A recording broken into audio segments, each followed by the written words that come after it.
In this video, I will tell you a real-life case of a vampire. Specifically, I will describe a man whose psychological condition used to a craving for blood, and I will discuss his criminal activities and the atrocities he committed. Richard Trenton Chase was born in 1950. Already as a child, he showed signs of mental illness, but no one helped him. In adolescence, the symptoms of mental disorder intensified. He set several small fires, often wet the bed, and showed cruelty to animals. Chase had several girlfriends in high school, but he could not maintain a long-term relationship with any of them. The reason is simple. Chase was unable to achieve an erection. He was unable to get aroused in the presence of women. Later, he realizes that he has an aversion to ordinary sex and can achieve arousal and orgasm only through violent actions, such as killing animals and necrophilia. Richard then began abusing psychotropic substances and alcohol. This led to the fact that he developed hypochondria. At times, Chase thought he was a walking corpse. But the fear of accidental death developed in him a manic concern for his health. Richard reportedly pressed whole oranges to his forehead, believing that his brain would absorb nutrients directly. One of his strangest and most powerful delusions concerned the skull. He felt that his cranial bones had split and began to shift under the skin, changing places and mixing up like puzzle pieces. He shaved his head to keep track of their movements. At the age of 25, Chase was diagnosed with paranoid schizophrenia, and in 1975 he was placed in a hospital so that he would not become a danger to himself. His fascination with blood earned him the nickname Dracula among psychiatric hospital assistants.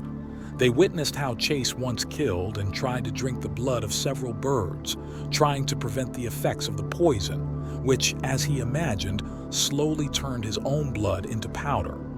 It was his attempt to inject himself with rabbit blood that led him to blood poisoning. After undergoing a number of courses of treatment with psychotropic drugs, Chase was recognized as not dangerous to society, and in 1976 he was released on his parents' recognizance not to leave. Richard's mother, deciding that her son did not need to take the prescribed anti-schizophrenic drugs, weaned him from it. Chase began to lose interest in taking care of himself. He neglected personal hygiene, bathing, self-care, and brushing his teeth. He stopped eating and lost weight to a rather meager weight of 145 pounds. His fascination with blood resumed, and he began to catch and kill small animals. He ate them raw or mixed their organs with soda and drank this mixture. One day in 1977, Chase rang his mother's doorbell and greeted her by poking her in the face with a dead cat. Then he threw the cat to the ground, knelt down, opened her stomach with his bare hands, and put his hands inside the cat, smearing her blood on her face. His mother calmly returned to the house and did not inform anyone about the incident. On August 3, 1977, Nevada State Police found Chase's Ford Ranchero stuck in a sand drift near Pyramid Lake. Inside were 2 rifles, a pile of clothes, a bucket of blood, and a cow's liver.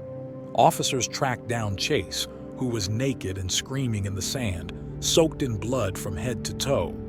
During the interrogation, he stated that it was his own blood and that it flowed out of him through the flesh. Richard Trenton Chase was left alone. There was no one to curb his essence. Chase fell deeper and deeper under the power of his delusions, until, finally, they prompted him to do the unthinkable. On December 29, 1977, Richard Chase was in a stern mood. His mother wouldn't let him come home for Christmas. Because of this, he flew into a rage. He felt the need to unleash a storm. His first victim was Ambrose Griffin, a 51-year-old engineer and father of 2 children. That day, he was helping his wife deliver groceries to the house. Driving down their street, Chase pulled out a .22 caliber pistol and shot the man in the chest. The police immediately moved to the scene. One of Griffin's sons reported seeing a neighbor walking around their neighborhood in East Sacramento earlier that week. He claimed that the neighbor had a .22 caliber rifle in his hands. The police raided the neighbor. A rifle was seized from him, but the ballistics examination determined that it was not the murder weapon. Chase managed to escape the law. This was just the beginning of Richard's obsession. On January 23, 1978, Chase stumbled upon the home of David and Teresa Wallen.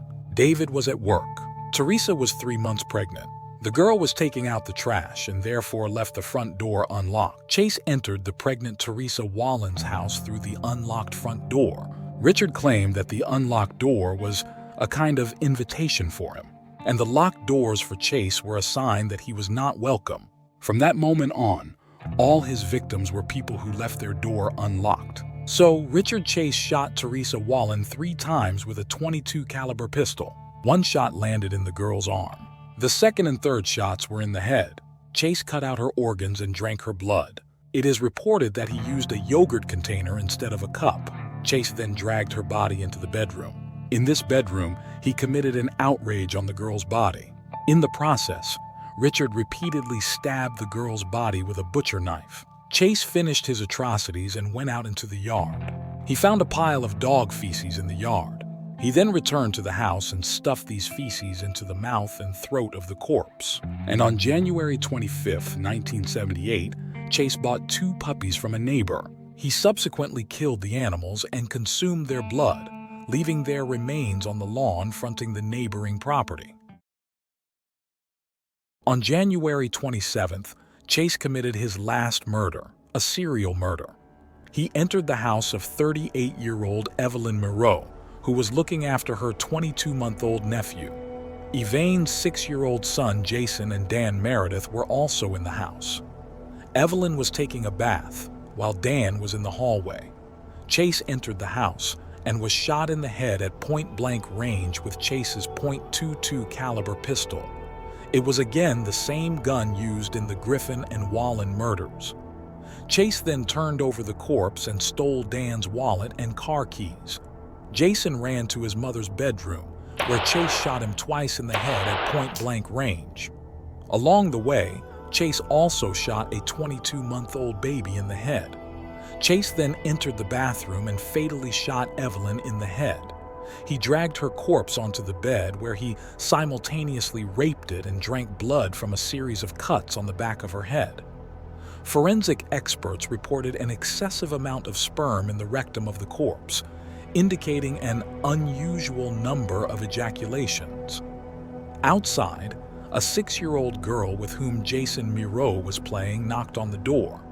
She managed to scare about him running away by stealing Dan Meredith's car. A couple of minutes later, a neighbor broke into Moreau's house, found the bodies, and contacted the authorities.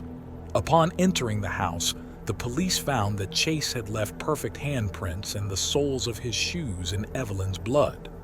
Meanwhile, Chase took David's corpse home with him, where he perversely mocked the poor man. I won't even tell you what horrors he did to him. FBI agents Russ Vorpagel and Robert Ressler were involved in the investigation. They made a profile of the killer. They determined that the killer would be tall, emaciated, lonely, physically unclean, and most importantly, he would continue to kill. 5 days after the massacre and after listening to the FBI, Nancy Holden contacted the police and stated that, in her opinion, Richard Chase could have been the killer. Police conducted a background check on Chase and found that he had a registration for a .22 caliber semi-automatic pistol. Detectives and a police team went to Chase's apartment, where they asked to speak with him. Chase refused. Detectives and police hid in the hallway and waited for Chase to leave, arresting him when he left the apartment with a bloody box. His parka and shoes were also stained with blood. Inside were pieces of torn, blood-soaked wallpaper and a bloody .22 caliber pistol from which he committed his murders. Chase claimed that the blood-stained wallpaper and the blood-stained gun were the result of him killing several dogs. When police searched Chase, they found that he had Dan Meredith's wallet. Detectives, along with Ressler and Vorpagel, searched Chase's apartment. They found that the walls, floor, ceiling, refrigerator, and all of Chase's food and drink utensils were soaked in blood. Now Chase can't escape justice. In 1979, Richard Chase appeared in court charged with 6 counts of murder. The defense tried to avoid the death penalty for him. She wanted to get Chase convicted of second-degree murder. Richard faced life in prison for this. The case hinged on whether the murders were premeditated or not. On May 8th, a jury found Richard guilty of all 6 counts of first-degree murder. The defense plan failed. The defense requested a pardon hearing. On it, the judge found that Chase was not legally insane. Chase was sentenced to death in a gas chamber. On December 26, 1980, a guard checked the prisoner's cells. He went to Chase's cell and found that Richard was not breathing. An autopsy revealed that Chase committed suicide due to an overdose of antidepressants prescribed by the prison doctor. Richard has been saving them up for the last few weeks. Thus, the story of Vampire from Sacramento came to a tragic end.